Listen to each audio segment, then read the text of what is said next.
Lacey, I believe it is, and was trying to get some directions and give some directions.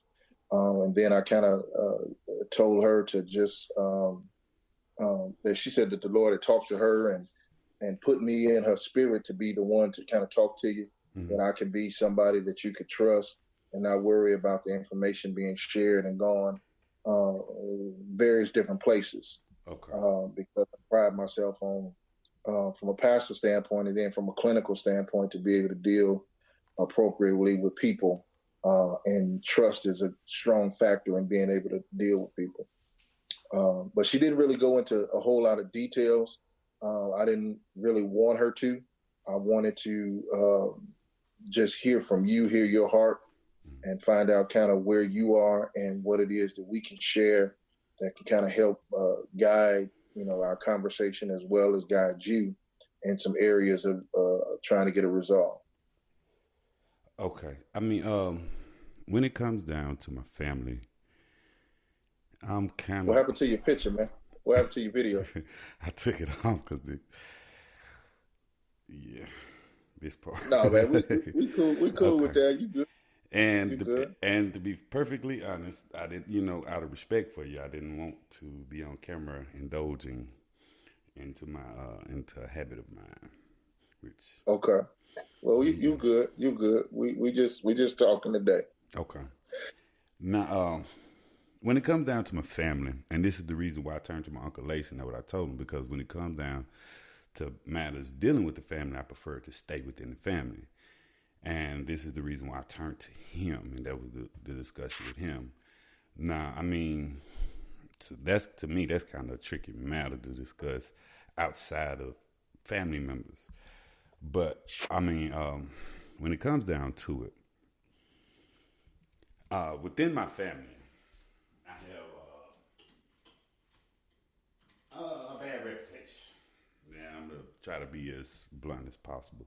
I have a bad reputation, probably because of things that done happened in the past, and can't seem to shed that perception amongst family members.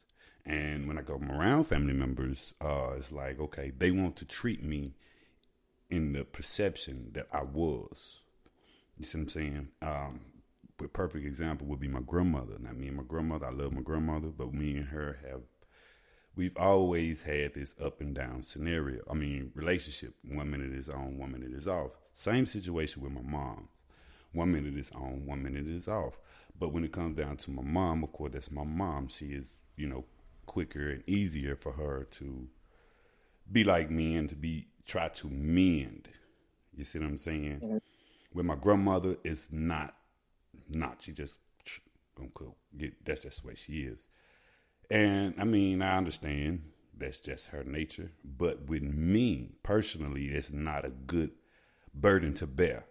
Being in that conflict with my grandmother, being in conflict with my mom, being in conflict with any member of my family, because the type of person I am. I am a person who prides himself and who feels like family is one of the most important backbones of not just us as black people, but as people in general.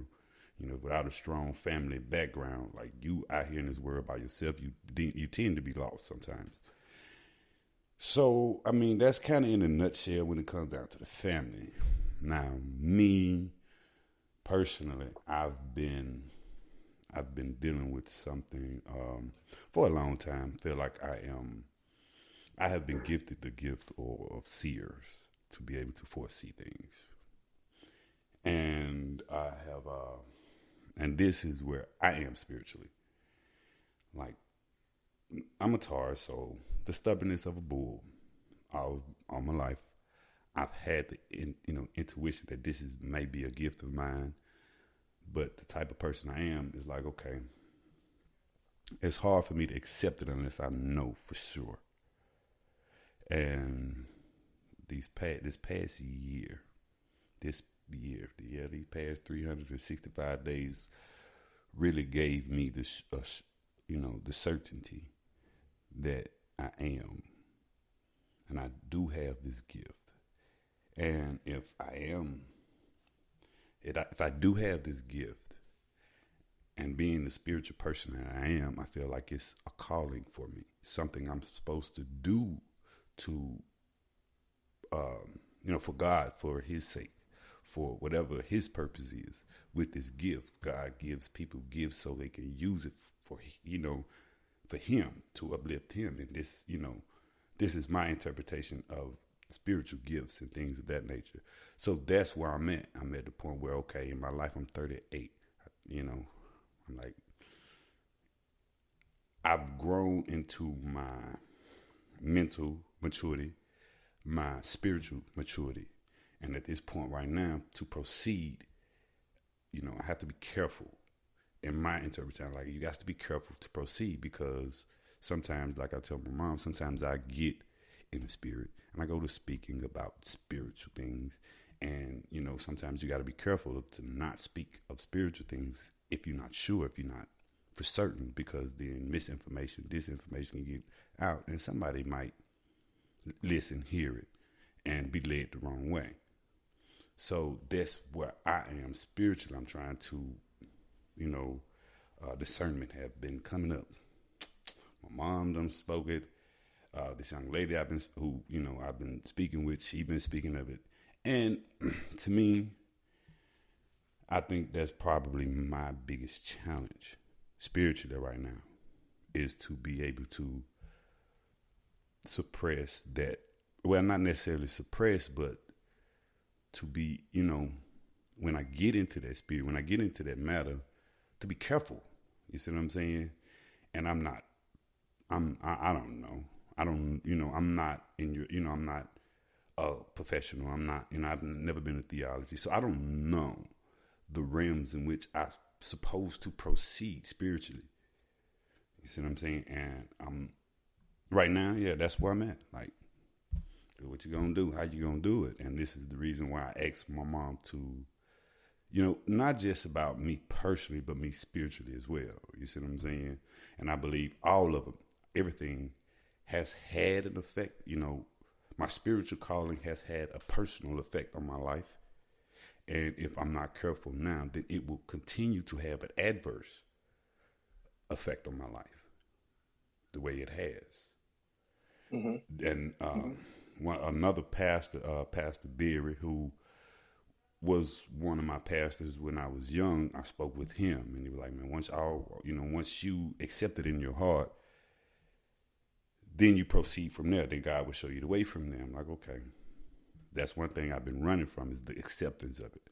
Because I'm like, if I'm right, I don't know what to do. If I'm wrong, then I need to leave it alone. You see what I'm saying? For me, the type of person I am, to be sure is for me to proceed without, fear or worry.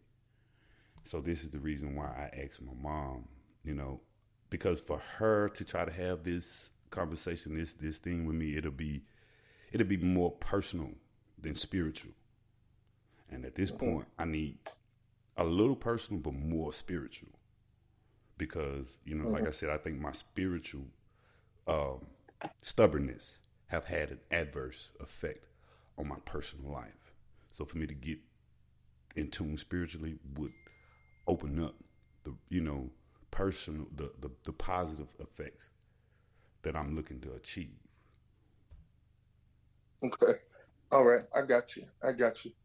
Let me kind of go back a little bit and piggyback off a couple things that you said, and then kind of help us to kind of frame this put a frame around this conversation. One of the things, and I think you really you've really kind of given your own diagnosis based upon where you are, which is when you're dealing about things of the spirit or the things of God, and there is something that God wants you to do, and we as individuals allow flesh to supersede what the spirit needs to be doing, there is an adverse effect. I mean, when you look at biblical terminology, when you look at the life of Jonah, you're familiar with the life of Jonah. Whenever there was something God wanted him to do, and he didn't want to do it, He gets on the ship, he goes the opposite way, storm comes, people are all affected, all kind of crazy stuff happens because of him not wanting to do what he knew God was calling him to do. So that lays right into what you were saying, the adverse effect. And so for you, it could very well be those strained relationships within the family, i.e. your grandmother, i.e. your mother and others, has a lot to do with a couple of things. Number one has to do with if God is using you and you're not submitting to the will of God in that way, so you act out or you engage in certain things that causes these confrontations. And like you said, with your grandmother, it's all I can stand is I can't stand no more. I'm not dealing with him because of repeated behaviors, because of these things. So they've set themselves up to be in a position to guard from the hurt, from the frustration, from the past, all because of you possibly not submitting to what God has called you to do. So it's not really as much as you would say perception as much as it is their reality. It's their reality because of what they've experienced. And what a lot of people try to do is when we're on another page, on another side of some dilemmas or some frustrations, we tend to think that people automatically have come over to where we are. And it doesn't work like that. So say, for instance, if, I slap my wife and cuss her out today because I'm dealing with some frustrating situations and she triggered that and she caught the brunt of my frustration. Mm-hmm. Tomorrow, we wake up and I'm like, hey, baby, how you doing? You know what I'm saying? Da, da, da, da. It's this bipolar type situation. And she like, wait. Just because you've passed and gotten over here don't mean that I've moved over here. I'm still over here at the fact of you slapping me and cussing me out. You see what I'm saying? So you have to deal with where those individuals are in their own reality and what were the consequences or what was the behaviors that I contributed to them being there. And then we move toward that versus getting them to just accept, hey, I'm not who I used to be. I was in a bad headspace. I was in a bad place in my spirit. I was in a bad place, because of whatever the elements are. So you have that. So, but then when you move to this gift of the Spirit, that discerning gift, that calling from God, it doesn't matter what the particular area is. The principles of walking with God are still the same, be it a calling to preach, be it a calling to minister, be it a calling to serve, be it a calling to where he shares visions with you. The principles of that stays the same. And what are those principles? First thing is that God calls us calls us to prayer. Mm-hmm. And when I say call to prayer, that means the time to seek an understanding of my relationship with him. That's the first call. Any pastor, any minister, any seer, anybody that works in ministry had the principles of, first of all, which is a call to prayer. And that prayer is my time to understand and commune with my relationship with God. This is way before we understand the gifts. This is way before you start trying to connect with the gifts.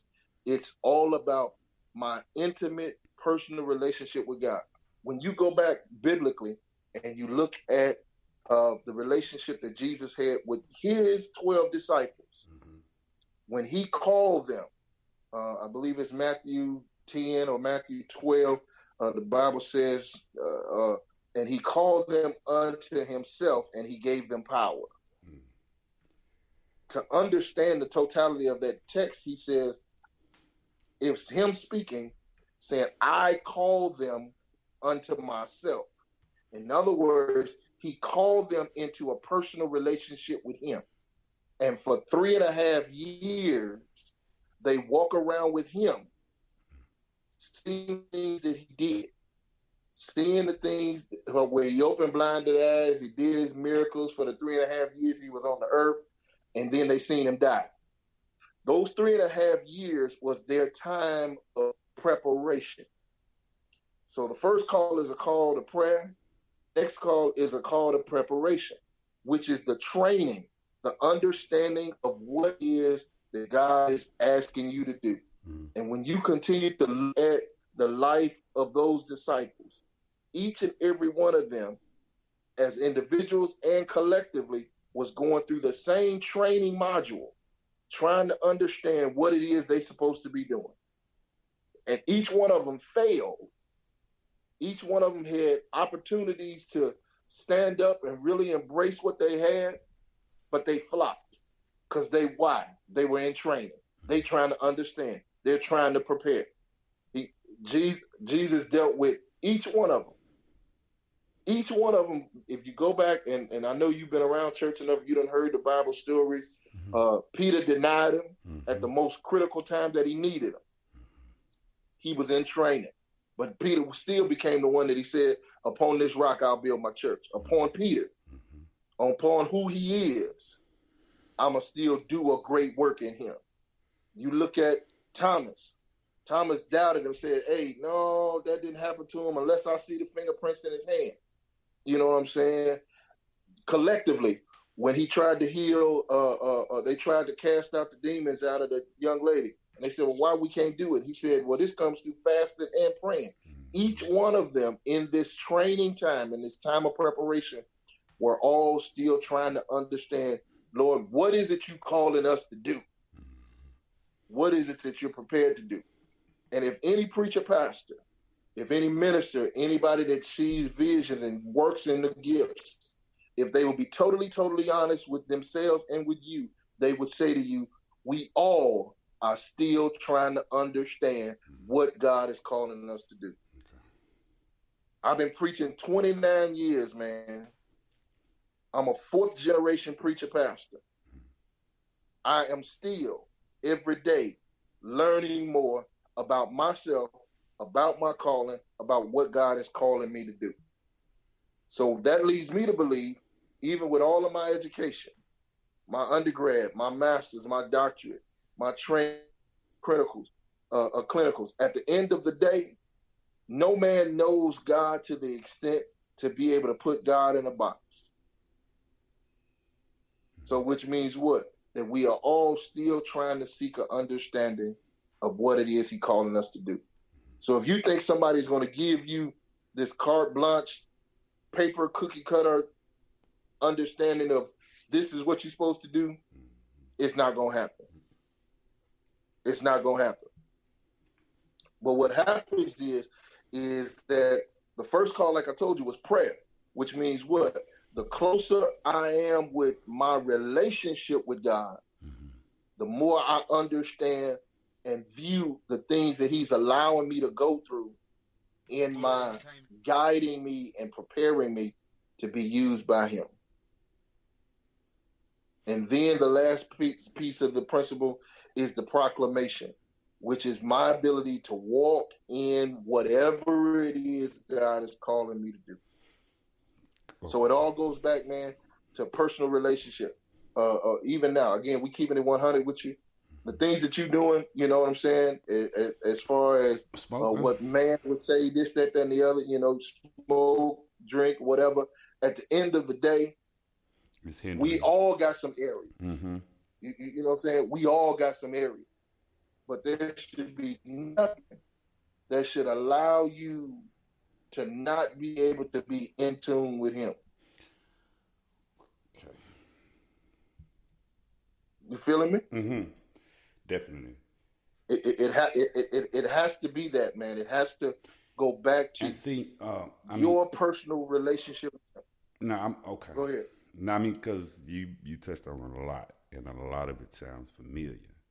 Now, when it comes down to, and there was the conversation with me and my uncle, it was like the perception of smoking marijuana, to be specific. Most older generation, they have one perception, and younger generation have another. My perception is probably similar to what you just said.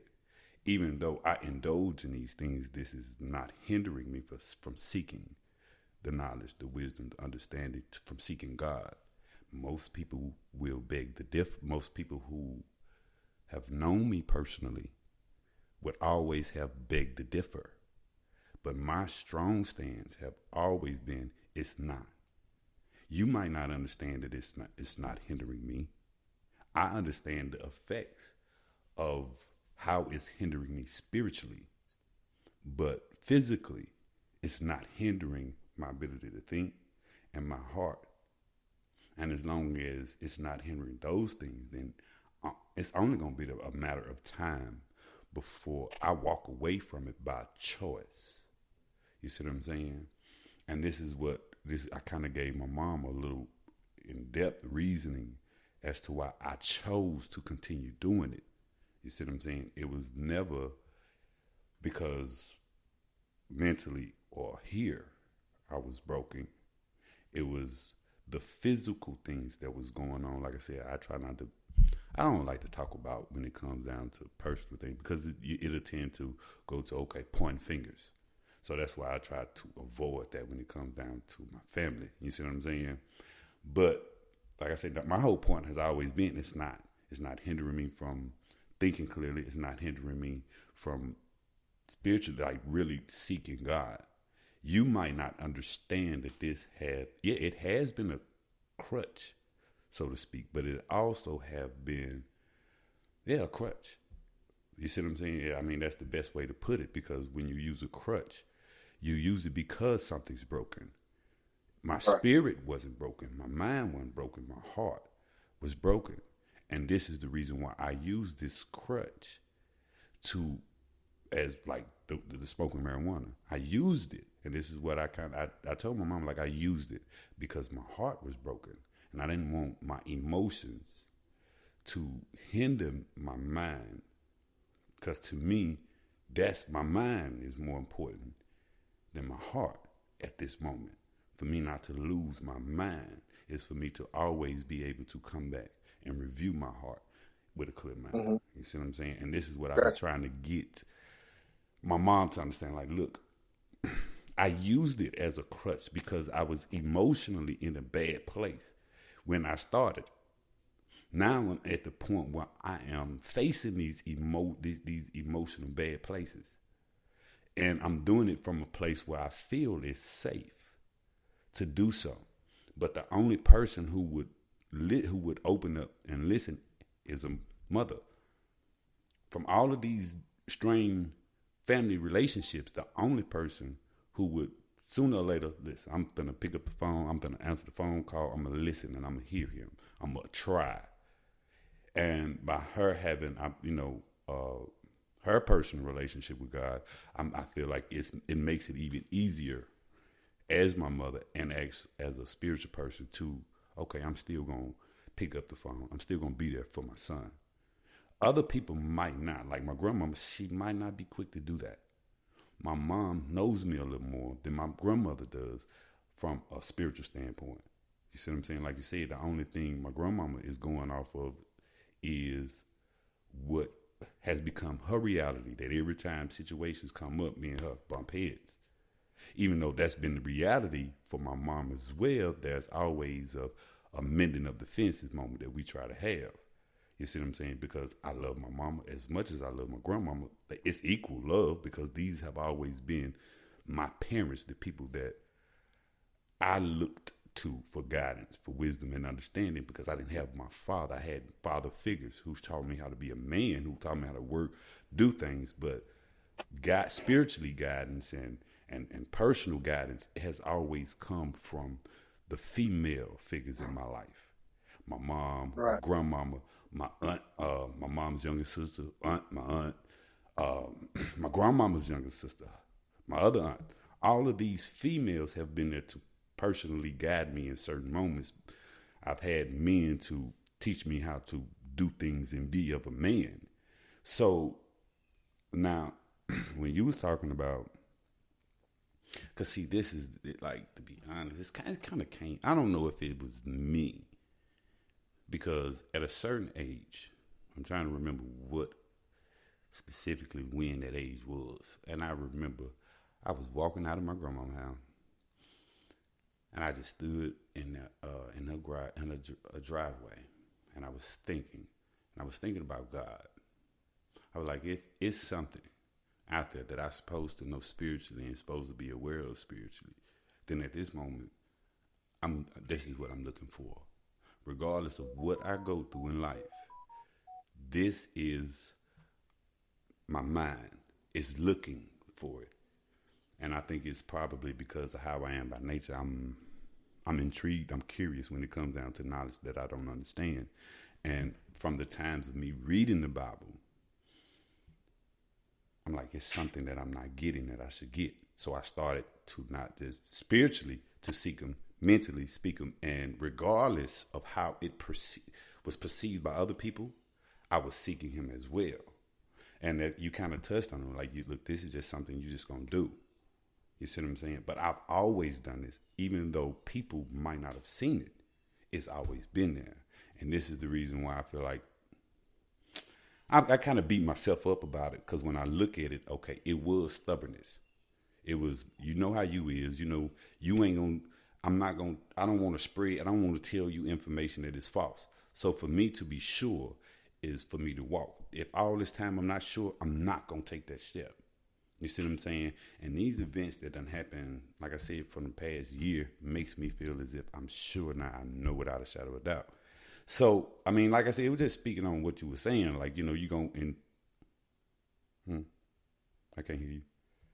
No, go ahead. Oh, yeah. It was, yeah, speaking on what you were saying, it's like you're going to do it instinctively, intuitively. And now this is something I even told my mama. Like, all this time, you would never have known, you would never have realized that this is what I was looking for. Even though these personal experiences, like you said, the stresses of these personal experiences, all you see is the reaction, the physical reaction, the reality reaction. You're not seeing where my mind is and where my heart is. And I told, she didn't listen. I remember, she don't even remember the moment I told her you would be a pastor, you would preach, you would have your own church. I told Mom, I remember we was driving down Bailey Avenue, right there at the light of fortification. I was in the back seat. My grandmama was driving. My mama was in the front passenger seat. I said, Mama, you're gonna be a preacher one of these days, and you're gonna have your own church. She don't even remember me telling her these things. Even in those moments, the gift was working. I didn't realize it, and other people around me didn't see it, because, like you said, the only thing they were seeing was the adverse effects, all of the extra stuff. Right. But God was operating in me even in that moment. Like I said, then I beat myself up because I feel like all this time I just been stubborn. Just, you know, and like I said, I try to give a good reason, a good excuse for being stubborn. I didn't know for sure. So I wanted to be sure. I'm going to be sure. But I do feel as if I haven't been indulging in these habits that I would have received it quicker. You see what I'm saying? And that's where I'm at now. I'm at the point where I know for sure. But the thing about habits is they habits. You know what I'm saying? As bad as just biting your fingernails is a habit. As bad as you want to break it, sooner or later it's going to be something that triggers you biting your fingernail or you're scratching your head. You see what I'm saying? So, you know. It goes like you talk about, it's a habit. Yes, it is that. It has gotten that, and people have habits. But that's the end result. Mm-hmm. The end result of a habit starts back with a thought. Mm-hmm. You see what I'm saying? Everything starts with a thought, because you think it, then you speak it, and then you act on it, and then when you continue to act on it, it becomes your character and your behavior. Mm-hmm. So where somebody say, man, that dude a crackhead. Well, why is he a crackhead? Why you say a crackhead? Because he's smoking crack. Okay, well, that's the behavior that he's demonstrating. That's what you're saying, the behavior. But you got to go way back to his thinking pattern. And so it goes back to the cognitive thinking pattern, which is, okay, well, what am I processing? What am I thinking? What am I avoiding? What am I trying to suppress? Why am I not, that ends me in such a behavior? You see what I'm saying? And so even with you doing that, or if I'm drinking, or if I'm cussing, or if I'm whatever those behaviors end up being that have this adverse effect, it goes back to a thinking pattern. So when you look at people that are in treatment for substance abuse, and they say, well, I don't have a drinking problem, I can stop whenever I want to. No, you don't have a drinking problem, you got a thinking problem. Because you feeling as though if I drink, then my mind is saying I feel better, or I'm avoiding certain things, or I'm doing this and I'm doing that, and I don't have to do this, I don't have to do that. It just makes me feel better. You know what I'm saying? Or it give me courage when I drink. You know what I'm saying? That courage you. So now I'm finna go holler at this old lady because now, I'm feeling right. No, it's a cognitive thing. It's a thinking thing. It's a processing thing. And so, but it doesn't necessarily have to end up with a behavior that's adverse or negative or contrary. So what I'm saying in reference to all of that is you can still be smoking and doing whatever you're doing, and that doesn't deny God's ability to use you. Right. Okay. Huh? I think the powerhouse next to career no more. Go see it. Look at the light. So you can. I mean, me being transparent, 100 pound for pound, I've gotten some great revelations early back in when I started preaching. Well, I was drinking, and stuff began to flow, and I'm like, man, wow, where is this coming from? And so we don't look at the substance as, because I'm doing this, it's stopping me, I'm hindering, I'm this, I'm that. That's very surface to me. Okay. That's very surface to me. What the nuts and bolts that I look at it is what's my personal relationship with God? How do God talk to me? How do I talk to God? You know what I'm saying? And it may be different for different people. Some people figure, that they need to be laying on their face and seeking the God 24/7 and all that. And then there's some other folks that just intuitively have a connection with him. That's what you got to figure out. That's how you and God have to work it. You know what I'm saying? God deals with me personally through visions, and then through various different vehicles. And what I mean by vehicles, I can be sitting here watching TV and watch a movie for 2 hours, and it's going to be one thing in that movie that will trigger God saying, or bring something back to okay. And then I'll turn right back around and get on a phone call conversation with somebody, and they'll say something. Like when I'm seeking for a confirmation, did I just preach the right sermon? Did I minister to somebody? Did I get the right thing out? And I'll fool around and get on Facebook or social media, scrolling on the wall, and somebody be done put a post that said something that I just got through saying. And then I step back and say, thank you, Lord. That's the confirmation I needed to know that what I said and what you need to do was in line with your word and your way. But that's my relationship with God. And so you have to get to the point where your relationship with God and your communing with God and your communication with God is so intact that you know his voice.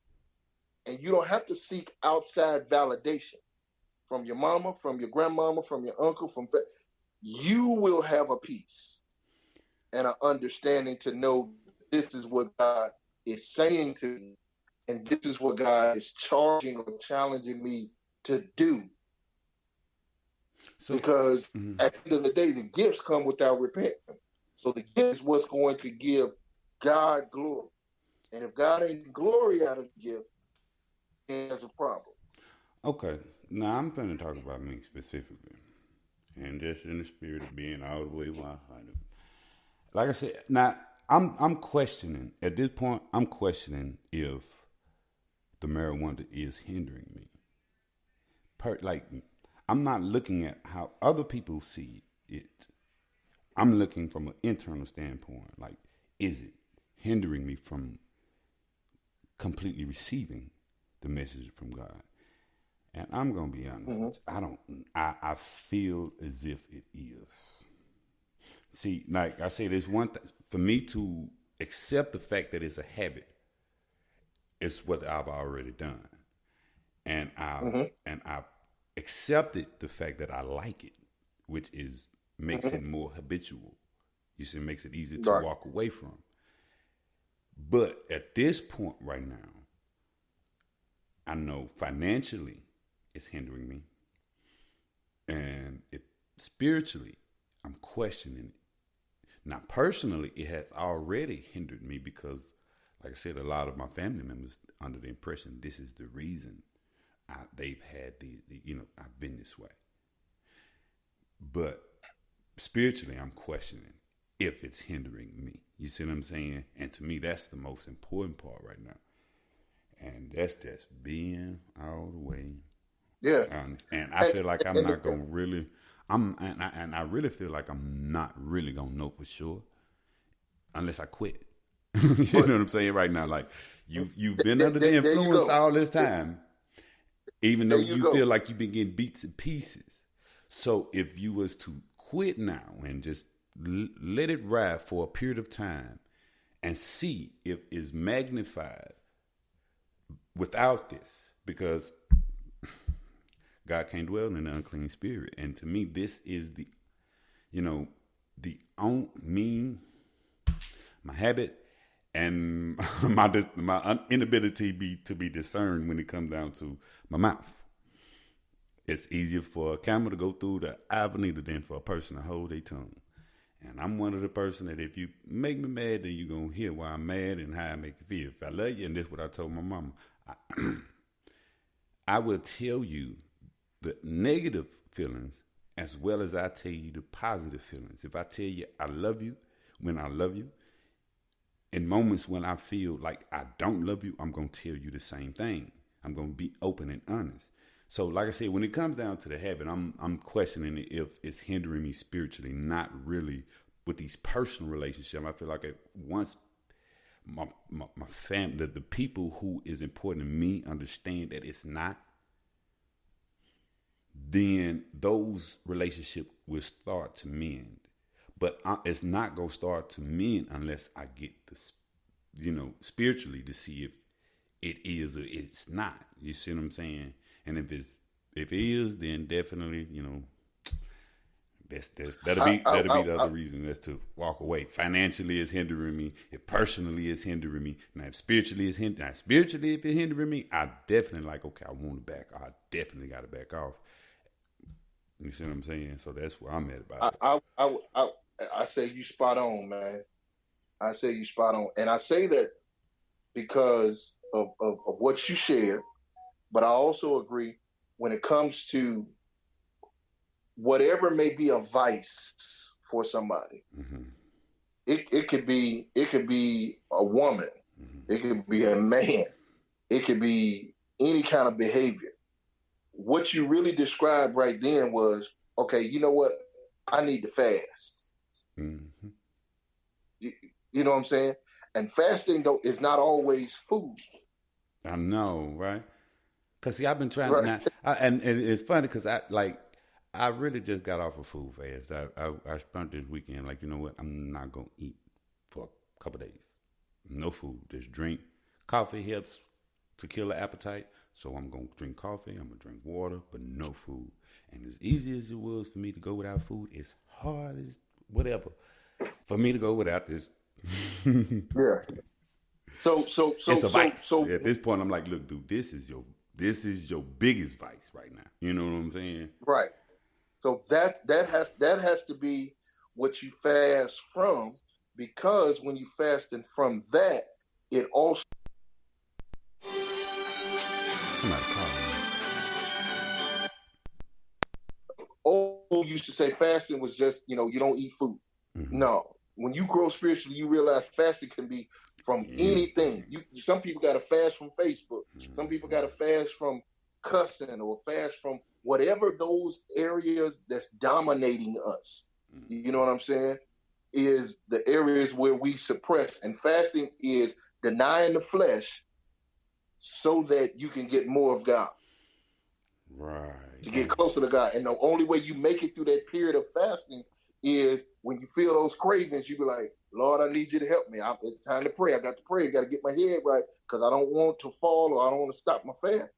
That's where you need to be with that. It's hard. I'm gonna be honest with you. Like if you're a substance abuse counselor, like at this point right now, that's where like I would like look. It really is hard. To back away from that, and I feel like it's hard because I've been using it as a crutch, and I've learned to like it. You see what I'm saying? So what's going to be our approach to it? We ain't talking now. Again, we believe by the power of God that all things are possible, and God could just do that, take it all away and never do it again. He has that kind of power. But we want to move forward with it in stages of just starting. The first step in recovery and it dealing with substance abuse, alcoholism, or whole that is acknowledgement. Mm-hmm. We're there now. We're acknowledging, okay. But see, to be honest with you, I've been there for a long. I've been acknowledging it longer than people realize I acknowledge. You thinking all this time I really like it, but I'm acknowledging the fact that it could definitely be something. You know what I'm saying?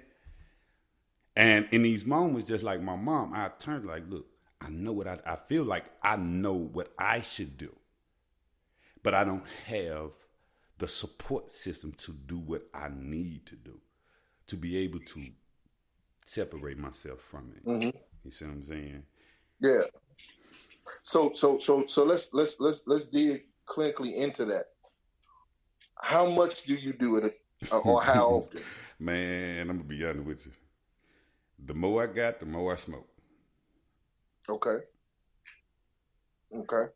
And so when you don't have it, when the money don't allow you to have it, I'm focused on the money. So that you can have it. Not necessarily so I can have it though. So I can have everything else and it. Right. Now, see, the thing, okay, just like yesterday and today, I'm supposed to not do it yesterday. I wasn't supposed to be doing it today. Now, yesterday, I got, okay, I'm going to get a little money. I'm going to get out here and get on my grind, give me a little money. And when I get the money, you got to fight the feeling of getting it. But, of course, as soon as I get the money, forget it. I'm going to go get me a little. You see what I'm saying? Yeah. And today, I was like, if I didn't have it yesterday, then, of course, I wouldn't have it today. I'm like, okay, one day at a time. These are the things, because, I understand.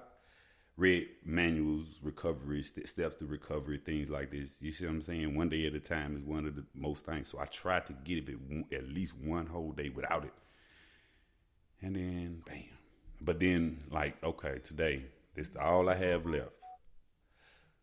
And if I don't get no money today, I don't have no money to spend. It's cool with me. I'm good. I got food. I got shelter. I got everything I need. You see what I'm saying? So for me to get money, I'm going to get everything else I need, everything else I want. And that'll be one of those things. So at this point, I'm really trying to avoid getting money. Ain't that sad? Coming from a businessman who like money.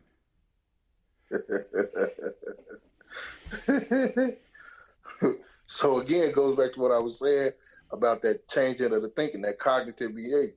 The behavior is the result of what we think. Mm-hmm. And so now we got to work toward changing how we think so that we can change our behavior. Mm-hmm. And again, like you said, you read the manuals, you understand the one day at a time and all of that. Mm-hmm. But now God has blessed you with me to be in a position to be a support system in some kind of way. So we just need to go there. Even like you said, day by day, you say, okay, if I get some money, I'm gone. But we got to change how we think about that. Mm-hmm.